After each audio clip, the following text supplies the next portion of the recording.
Hello everyone, and welcome to our Circle and Salve Women. Today I'm going to be focusing in on relationships, and typically on these days I would have my husband come in here and talk, and so on the days that he's not here, I felt that it was really fun for me to kind of be able to interject moments where I know he wouldn't have to be here to share my perspective on what it is and what is necessary, or what I've found and discovered to be necessary to keep the relationship strong, to keep it going, and really that mindset, that that intentional mindset of making certain that we not just live together but live stronger and better as one, for that oneness.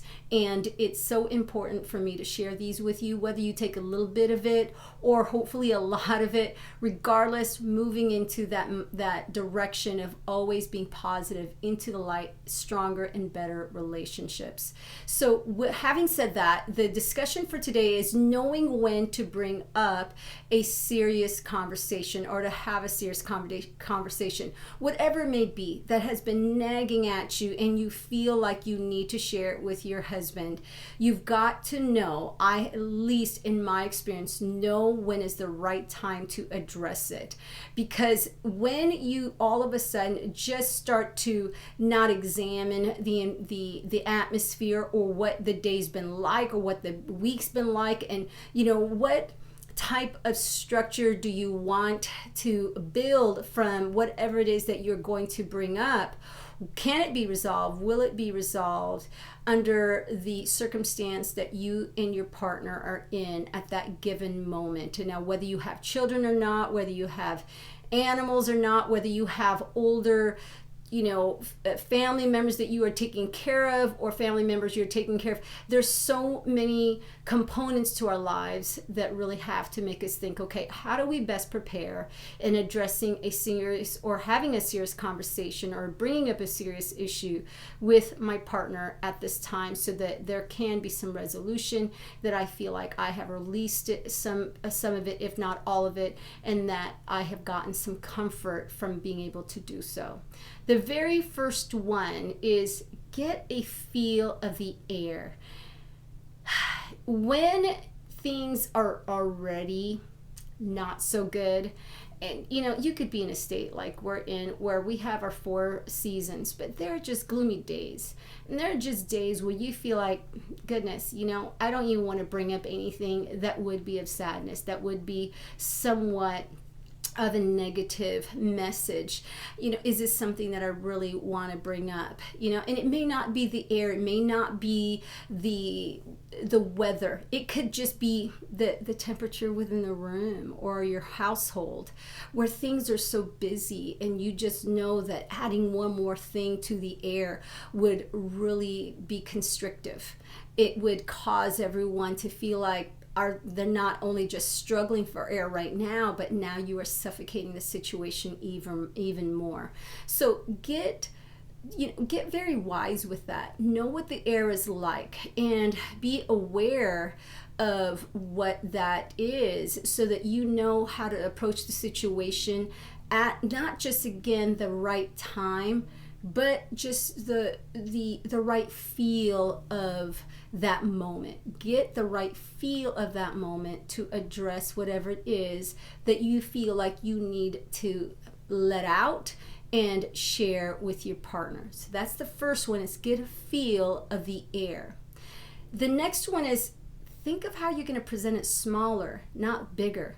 When I was young, I used to think that the more urgent I made things, the more my parents, or my siblings would pay attention to me. Being the youngest of 5 and always feeling like, you had to be working, hard to even have that that light, right? And have anyone give you their peace of mind or time, you always felt like you had to make things urgent. And as time progressed, I realized that the more you did that, the more that you kept making everything seem so urgent, or having an urgency in your voice all the time, it desynthesized that very feeling around with people around you. It got to a point where perhaps they just didn't see it as a big deal, even if it was a big deal anymore, because you made every moment a big deal. And so if it is an issue that you have to bring up, and that you know it is maybe a really big one, I mean, goodness, we have many things that happen to us when life happens. You've got to ask yourself, how can I present this to be smaller rather than bigger? There have been people who've gotten sick and know how to present it well. I think it's so honorary, that some people can know how to bring up something and make it not a big deal. And yet there are people who make something so small, as my papa used to say, making a mountain from a molehill, really just making it a big deal. And again, even if it is, how do you address it where it comes more as a comforting, situation, where you're bringing it to a point where you're not putting them in a state of panicism, that you can bring it about saying, look, I've got this. Just want to let you know this is what's happening right now, and I feel like you need to know, and I'm going to let you know it's being handled, or that I know we can handle it together, but here's the situation, and this is what we have to address. Here what are the things that have already been addressed, but here are the things that I'm going to need your help on. And so that there is a proactive situation rather than just an inactive situation, and you're presenting it to your partner as if you're expecting him or her to handle it, and all of a sudden the burden is being thrown upon them rather than making it feel a little bit more lightweight. No one wants to carry something heavyweight, right? No one wants to feel burdened, where all of a sudden they were having a beautiful day. You chose the perfect time to bring it about, and everything is at peace, and yet all of a sudden you just threw something so heavy at them. So keeping that in mind. Number 2 is present it to be smaller rather than bigger. The third one is, hopefully you'll take this right, don't be sexist with your demands. Just because a man is a man does not mean that they want to handle things in heavy, or that they should be able to handle things heavy. We cannot be putting that type of mentality in us as women to think, well, they're the man of this house, they should handle it. I know for a fact that my husband has handled so many things without even telling me, because he knew he's the man of the house. These were the things that he dealt with. And, at first I would take an offense when I would find out, like, why didn't you tell me? And his response would be, better to have one of us worry than both of us. What is the point of telling you when I know that it would just worry you, that you would, address it with so much, concern, and I wouldn't want to burden you. It was easier for me to just address it and handle it. And in those quiet moments, you realize that he was being the man, when perhaps you were thinking in the back of your head, thinking so many things of what he wasn't handling, and yet he could be handling so much already. So keep that in mind of just not having that sexist mentality of thinking that a man should always be handling all the heavy burdens, because we women, we have to understand that we are strong, if not sometimes the strongest species on this world. And we have to understand that sometimes they want to lean on us and feel that we are handling our part. If we want that equality, we've got to show that we have that same ability to have that strength. Not talking about just masculinity. We're talking about your heart, your mind, your body, and your spirit all as one. Do you have it within you to also handle stuff? Again, when you're presenting something, what have you done already to lighten the load, so that you're not just throwing the whole thing at your partner and expecting them to handle it all together? Because what you are perhaps doing is setting it up for failure, and then all of a sudden saying, oh, look at you weren't able to handle this, I thought you were a man.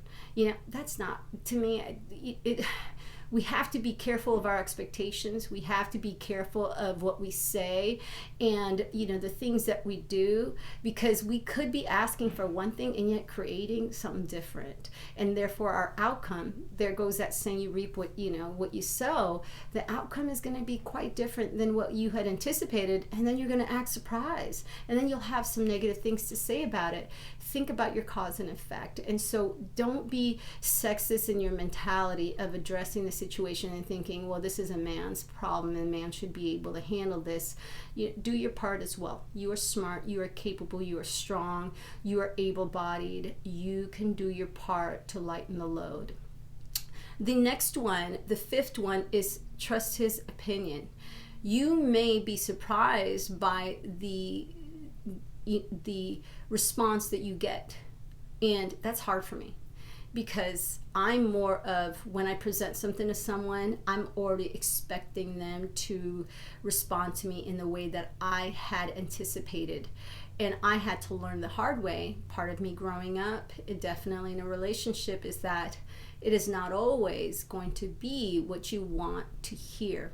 There have been things that I have presented, and then all of a sudden, my husband had a different solution to it, and then I'd be like, no, that's not what I had in mind, or that's not what's going to happen. And all of a sudden it caused a conflict, and sometimes it caused a delay, and rather than having any type of resolution, there was nothing at all. It just became an inactive situation where there was no forward movement. Regardless if we were falling forward, we weren't moving at all, because we were at a standstill of what are we going to do next. And so if you want to be proactive in the situation that you're presenting, you have got to trust your spouse or your partner's opinion and go from their perspective and have that empathy to go, let me put myself in their shoes, and process it, meditate on it. I have learned that rather than acting quickly on something and really letting it sit in and thinking it through has helped me to really be more of a solution person rather than a problematic person to a challenge or whatever have you that you have in front of you. Whatever you may have, if you are addressing it as a team, you've got more minds in there. Now, of course, you don't want too many people. You don't want people who've never been there, never have been able to resolve anything in their life. Those that you can trust. And obviously, if it's just you and your spouse, that you are addressing at that point, because this is a family issue between you and your partner, and you know that your children should not be involved, because you are the protector, and therefore it is you and your spouse to really think things through. You have got to put it in yourself to go, well, then I have to trust whatever he decides. And it doesn't mean that you can't have input in there. Doesn't mean that you can't give, your spouse or your partner feedback. But what you have got to have in your mind is having that faith in your partner and going, okay, he's coming from a point of love and a point of care for this family or this partnership, or whatever it is that I'm presenting. I trust that he will be able to give me something in there that will help us to resolve the situation. And whether we are going to fall forward and we're falling apart in this situation, you have to understand that you have to ask yourself, okay, is there trust in this moment where I know that no matter what, even if we do fall short and we don't get to where we need to be, at least we are making some movements, at least we're making some form of progress. And if we don't get it right the first time, I trust my partner that we will eventually get it right, because we're going to do this together. And trust me, it's so much lighter when you do it together rather than alone, because you're frustrated that it didn't get right, done right the first time. Don't have that expectation. Just work together as one. And so lastly, go with time. I know in my younger years, I was a bit impatient with results. I wanted something right then, and most of the time now, right? And so you would have to go through that mentality, but yet break through it because it wasn't helping. If I wanted something instantaneous, and I know I'm not alone in saying that, it was my impatience. It was me wanting to fix things right away and making certain that it was going to be addressed right away. Whether it be something that may be minor to other people and yet is urgent to you and is a big deal to you, you had to not just give people trust, or your partner in this case trust, but you had to give it time. And things need to sometimes just process or percolate. You really got to allow it to get to that perfect temperature of saying, okay, here is when it's time to react to this. Here's when it's time to resolve it. Because you may think this is a perfect time right now to do this, and your partner could be handling 10 other things that you have no knowledge about. And you may be looking at that as like, I would have handled that yesterday. And to be opinionated like that is putting more burden in your partner. And so you have got to sometimes just embrace the time that you're given and say to yourself, this is what needs to happen. Okay, it didn't work out today. That deck is not fixed today, and it won't be fixed for maybe a week or so. So what? You're still a partner. You're still together. You're still trusting in each other. You're not, putting each other in a situation where you're feeling like a failure. You're working things out. And so please understand that in that moment of togetherness in life, you have to learn how to work things out together to be stronger, because in no way will you ever be strong as one if you keep having that friction, if you keep causing problems that will only make the other person eventually just give up and not try anymore. So my last example to this in relating to this issue is very minor, but I saw something that taught me with my parents. Is my mom wanted this door fixed. It was like, one of those that hinges that had broken off the door. And as my papa was trying to fix it, all my mama was saying is, you're not doing it right. You're not doing it right. You're not doing it right. You should have gotten someone else to do it. And in my papa's frustration, he started hammering the heck out of that thing. And didn't turn out right. Everybody had to look at this really messed up door hinge that he put together. It probably worked, obviously, because the door stayed closed, but he wasn't happy with it. My mom wasn't happy with it. And so there goes maybe something that perhaps was resolved, and yet there was no contentment. There was no joy, because there instead of strengthening my papa, my mama was actually weakening his belief in himself, rather than just giving him trust, rather than giving him time when she presented that it needed to be fixed, and then he did it. When he finally did it, you didn't have to throw something in there that made him feel like he couldn't get it done the way he had hoped. Work together as one. Remember, it's a partnership. And so in the words of my mother, God bless us all, we're always trying to get it right. And you know what? Maybe you are right. But you got to give it trust. You got to make sure that when that things will work out no matter what. And so again, get a feel of the air. Make sure that you're presenting things correctly at the right time. Present it smaller, not bigger. Stop making things so dramatic, thinking that's going to make it better. It could probably worsen the situation. Don't be a sexist with your demands. It's an us situation, not a you or a me. Have expectations for what is human in a person, not just because of what is a man or woman in a situation. Trust your partner's opinion. It may not be what you want it to be, but know that they're coming from love. And so their heart is pure, and that they are thinking that what they are hoping to be the solution will work out. And then give it time, so that if it doesn't work out today, guess what? You guys work on it tomorrow, and then the next day, and the next day. And the beautiful part about that is you're still together. You're not torn apart. You haven't let each other down. You're still together, working towards that oneness, one day at a time.